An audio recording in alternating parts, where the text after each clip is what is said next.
Pangalawang araw na pala namin dito sa Phoenix. Nag-isang sasakyan nga lang pala kami guys. Siyempre kasama pa rin ang buong tropa.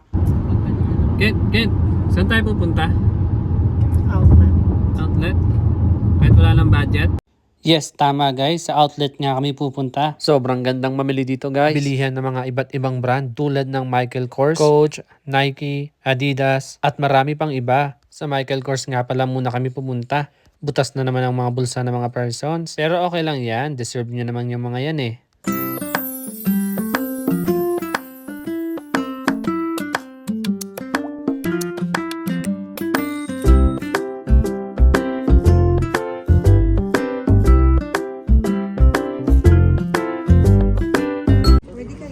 O yan ang ginagawa. Anong bibili niyo dyan? Aba, ang taray, notebook. Ikaw, notebook din? Grabe naman mga ano to, yayamanin. Ikaw nga, ayan o. Ako rin ba? Angas. Tingko nga.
Hey, ang ganda din na ito ah. Ganda rin yan. Oh, grabe. Bilhin ko kaya to.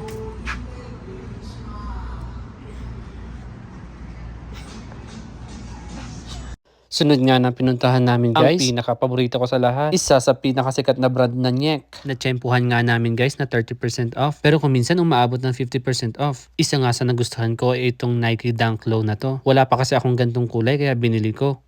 Natipuhan ko rin tong Jumpman 2 tray na kung saan merong 6 element ng championship rings ni Michael Jordan. Jordan 6, 7, 8, 11, 12, at 14. Agad ko siyang sinukat guys at bagay lang siya sa mga casual wear. Komportable naman siya guys at saktong-sakto sa paa ko. Sabi nila worst shoe daw ito pero parang hindi naman. So ayun na nga guys, tapos na kami mamili. Nagdesisyon na kaming kumain kasi nagugutom na kami. Kumain nga pala kami guys sa paborito namin kainan dito sa Angry Crab Shack. Ang sarap ng mga pagkain dito guys, lalo na yung hipon na may iba't ibang flavor. Ang napili ko palang flavor guys ay lemon pepper. Silang tatlo naman ay trifecta. Aura-aura muna habang inaantay order namin.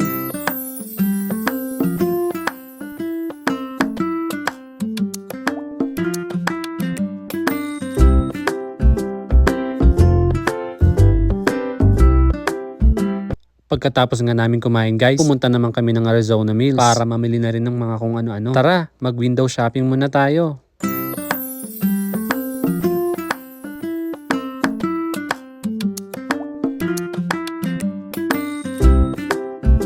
Dahil pinagpawisan na tayo guys kasi napakainit dito sa Phoenix. Syempre, gamit-gamit muna tayo ng mga tester. Pabango muna. Syempre, sinunod ko na rin ng lotion. Napakabango talaga ng mga tinitinda dito guys. Kaya saan ka pa? Dito ka na sa Bath & Body Works. Sinunod ko na rin guys ang hand soap. Napakabango talaga. Feeling ko ako nang may pinakamalinis na kamay sa buong mundo. Napadaanan kami sa bentahan ng mga aso. Ang cute nila guys. Ang sarap iuwi. Ang gaganda rin ng mga sapatos dito sa Shoe Palace. Kaso yung presyo malapalasyo din.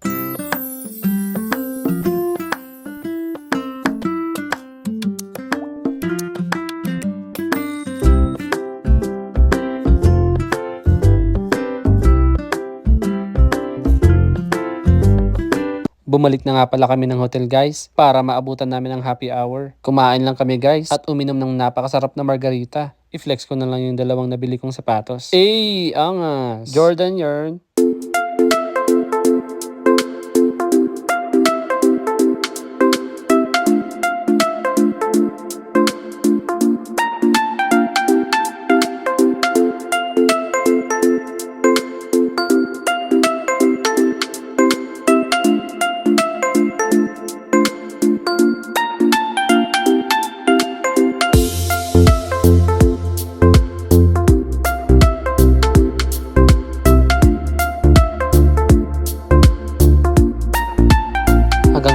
muna guys. Abangan nyo ang day 3. Bye!